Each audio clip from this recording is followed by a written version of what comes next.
বিসমিল্লাহির রহমানির রহিম। বক্তব্য আমি দেওয়ার কথা না। এখানে এই জাতীয় অনুষ্ঠানে কয়েকবার এসেছি। মাননীয় প্রধানমন্ত্রী একবার বিদেশ থেকে সংযুক্ত ছিলেন গম খুনের উপরে, যে বার্ষিক একটা অনুষ্ঠান হয় আন্তর্জাতিক গম বিরোধী দিবস, সেই দিবসেও নিজেও গুমের শিকার হিসাবে সেদিন খুবই আপ্লুত থাকি, আবেগে দুঃখ ভারাক্রান্ত থাকি। যারা গুম হয়েছেন কেউ কেউ ফিরে এসছেন, সেখানে বক্তব্য শোনা যায় তাদের। যারা আসেননি তাদের স্বজনদের বক্তব্য না শুনতে পারা যায়, না দেখতে পারা যায়। সেরকম একটা দৃশ্য এখনো পঙ্গু হাসপাতালে যারা চিকিৎসাধীন জুলাইয়ের অভ্যুত্থানে আমি কয়েকবার দেখতে গিয়েছিলাম মাননীয় প্রধানমন্ত্রীর নির্দেশে। সে দৃশ্য চোখে দেখা যায় না। যারা দুই চোখের আলো হারিয়েছেন অথবা এক চোখের আলো হারিয়েছেন, কোন রকম চিকিৎসা নিয়ে আরেক চোখে দেখছেন, তাদের স্বপ্ন কি? তারা কি বাংলাদেশ দেখতে চেয়েছেন? যারা দুই চোখের আলো হারিয়েছেন তাদের সন্তানরা কি বাংলাদেশ দেখার জন্য অপেক্ষা করছে? সেই বাংলাদেশ বিনির্মাণের জন্য আমাদের আজকের এই সমাবেশ। সারা বাংলাদেশের অর্থনীতি ফোকলা অবস্থা, ব্যাংকিং খাত লুটপাট হয়ে গিয়েছে, 30 লক্ষ কোটি টাকা পাচার হয়ে গিয়েছে। দাবি আমাদের অনেক, জাতির প্রত্যাশা অনেক, অ্যাসপিরেশন অনেক, স্কাই ইজ দ্য লিমিট। কিন্তু আমাদেরকে বাস্তবতায় আসতে হবে। আমাদের অর্থনৈতিক ভিত্তি কোথায়? আমাদের নেতা যে পরিকল্পনা করেছেন, আমরা যে বাজেট দিয়েছি 9,37,000 কোটি টাকা, 38,000 কোটি টাকার বাজেট, সেই বাজেট বাস্তবায়নের মধ্যে কি আছে? এই সমস্ত সামাজিক নিরাপত্তা খাতগুলো আছে। আমরা যে সমস্ত বিষয় অ্যাড্রেস করতে চাই, সেই বিষয়গুলো যদি আমরা বাস্তবায়ন করতে চাই, তাহলে আমাদের ঐক্যবদ্ধ থাকতে হবে, আমাদেরকে সহযোগিতা করতে হবে। আমরা শুধু চাই চাই আর চাই করতে পারবো না। আমাদের প্ল্যান আছে, আমাদের পরিকল্পনা আছে, কিন্তু আমাদের সেই আর্থিক সামর্থ্য অর্জন করার জন্য আমাদেরকে সময় দিতে হবে। সেই পরিকল্পনা বাস্তবায়নের জন্য নেতৃত্বের হাতকে শক্তিশালী করতে হবে। যেদিন আমরা 16 জুলাই পর্যন্ত পৌঁছালাম, সেদিন আমার নেতা বলেছেন, দফা এক, দাবি এক, স্বৈরাচারের পদত্যাগ, অন্য কোনোভাবে এই সমস্যার সমাধান হবে না। আজকে যারা জুলাই যোদ্ধাদের নেতৃত্ব দাবি করেন, তাদের অনেকেই সেদিন বলেছিল আমাদের কোনো রাজনৈতিক দাবি নাই, আমাদের দাবি বৈষম্যহীন এই ছাত্র আন্দোলনের দাবি, কোটা বৈষম্য দূর করতে হবে, সেটাই ছিল তাদের বক্তব্য। কিন্তু অফিসিয়ালি বিভিন্ন পত্রিকা এবং জরিপে 700 থেকে 800-র মতো খতিয়ান পাওয়া যায়। বাকিগুলো গেল কোথায়?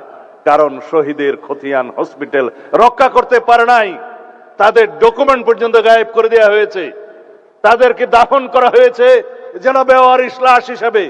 আজকে স্বজনরা তার কবরের সন্ধান করে আমরা দিতে পারি না। এরকম একটি নৃশংস হত্যাকাণ্ডের পরে, গণহত্যার পরে আজও পর্যন্ত সেই গণহত্যাকারী শেখ হাসিনার কোন রকমের অনুশোচনা নাই। তারা জুলাই যোদ্ধাদেরকে অপরাধী হিসেবে তকমা দিচ্ছে। বাংলাদেশের এই গণ অভ্যুত্থানকে তারা বলছে একটা জঙ্গি তকমা দিচ্ছে। বাংলাদেশে নাকি জঙ্গিবাদের মধ্য দিয়ে তাদের রাষ্ট্র ক্ষমতা ছিনিয়ে নেওয়া হয়েছে। এর চাইতে লজ্জাস করার কিছু নেই। তাদের মধ্যে অনুশোচনাও নেই, তারা দুঃস্বীকারের সেই অবস্থাও তাদের নেই, সেই ইতিহাসেই তাদের নেই। তারা উল্টো বিদেশে বসে বাংলাদেশে এখন নাকি গণতান্ত্রিক সরকারের বিরুদ্ধে বিভিন্ন রকম ষড়যন্ত্র করছে। আওয়ামী লীগের রাজনৈতিক পতন হয়েছে, আওয়ামী লীগের রাজনৈতিকভাবে নিপাত হয়েছে, নির্মূল হয়েছে, দাফন হয়ে গেছে দিল্লিতে। সেই আওয়ামী লীগ বাংলাদেশে আর কোনোদিন রাজনীতি করতে পারবে না। রাজনৈতিক দল হিসেবে আওয়ামী লীগের বিচার দাবি করেছি আমরা, আপনারা দাবি করেছেন, তদন্ত পরিচালিত হচ্ছে। ইনশাআল্লাহ খুব শিগগির রাজনৈতিক দল হিসেবে সেই রাজনৈতিক দলকে বিচারের কাঠগড়ায় নিয়ে যাওয়া হবে। সংবিধানের 47 আর্টিকেল অনুসারে আইন সংশোধন করা হয়েছে, সন্ত্রাস বিরোধী আইনে আছে, আইসিটি অ্যাক্টে আছে, রাজনৈতিক দলের সংগঠনের বিচার করা যাবে। সুতরাং অপেক্ষা করুন। যারা এখানে বক্তৃতা দিয়েছেন তাদের মধ্যে আমার এক ভাই শফিউল আলম শফি, আমার প্রতিবেশী, আমার গ্রামের, তার সন্তান শহীদ ওয়াসিম আকরাম, যিনি বস্তুতপক্ষে চট্টগ্রামের প্রথম শহীদ বলা হলেও যদি সময়ের দিক বিবেচনা করা হয় আবু সাইদের একই সময়ে সমসাময়িক সময়ে সে শাহাদত বরণ করেছে। মাত্র 2-3 সপ্তাহ আগে শিলংয়ে আমাকে দেখতে গিয়েছিল ছেলেটা। বলেছিলাম, বাবা এত অল্প বয়সে কেন পাসপোর্ট ভিসা করে মা বাবার টাকা খরচ করে আমাকে দেখতে এলে? বলেছিল ছেলেটা, আপনাকে এক নজর সামনে থেকে দেখব, বড় আশা ছিল।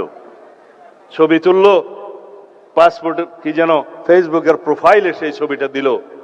2-3 সপ্তাহ পরে এসে বাংলাদেশের জন্য জীবন দিয়ে দিল। আমি, আপনারা নিশ্চয়ই জানেন, এগুলো শুধু স্মরণ করিয়ে দিচ্ছি। 5টা খুনের, গণহত্যার, মানবতা বিরোধী অপরাধের মামলার রায় হয়েছে ইতিমধ্যে। বিচারাধীন মামলা আছে 27টা এবং তদন্ত প্রায় শেষ পর্যায়ে 72টা মামলা।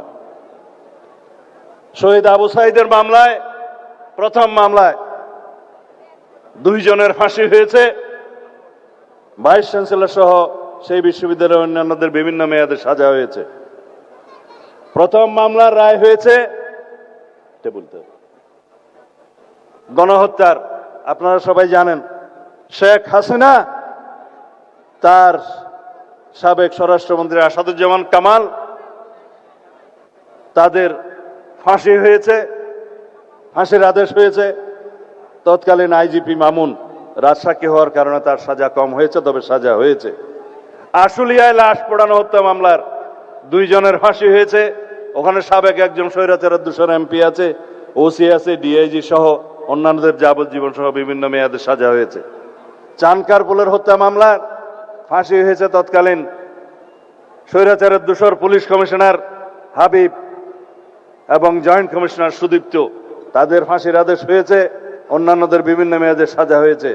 অতি সম্প্রতি রায় হয়েছে রামপুরা টিভি সেন্টারের ওখানে একটা ছেলে কার্নিশে লুকিয়েছিল, তাকে ওখানে যে গুলি করা হয়েছে। আমি শুনলাম সেই ছেলেটি কোন রকমে প্রাণে বেঁচে গিয়েছে চিকিৎসার মাধ্যমে, আল্লাহ তার জীবন বাড়িয়ে দিক, হায়াত বাড়িয়ে দিক। কিন্তু সেই ঘটনায় আরো 2-1 জন, একটা শিশু সহ হত্যা করা হয়েছে তাদেরকে। সেই মামলায় রায় হয়েছে, ফাঁসির আদেশ হয়েছে তৎকালীন পুলিশ কমিশনার হাবিব, ওসি এবং অন্যান্যদের বিভিন্ন মেয়াদে। সর্বশেষ হাসানুল হক ইনু নামের একজন স্বৈরাচারের 200 আছে, তার বিচারের রায় বেরিয়েছে। তাকে কেবল 10 বছরের সাজা দেয়াতে বাদী পক্ষ সন্তুষ্ট নয়, সেজন্য সেটা আপিল করা হবে মর্মে শুনেছি। তার অন্তত যাতে সর্বোচ্চ সাজা হয় সেরকম বিচার, সেরকম মামলা আরো আছে, সেই মামলাগুলোতে আশা করা যায় সে বিচার কার্য করা হবে। আজকে যারা এই অনুষ্ঠানের আয়োজন করেছেন, জুলাই 24 শহীদ পরিবার সোসাইটি এবং আমরা জুলাই যোদ্ধা কেন্দ্রীয় নির্বাহী কমিটি, তাদের প্রতি আমার অনুরোধ রইল, আয়োজকদের, তাদের প্রতি আমার অনুরোধ রইল, এই জুলাইয়ের চেতনা নিয়ে যেন আমরা কেউ ব্যবসা না করি।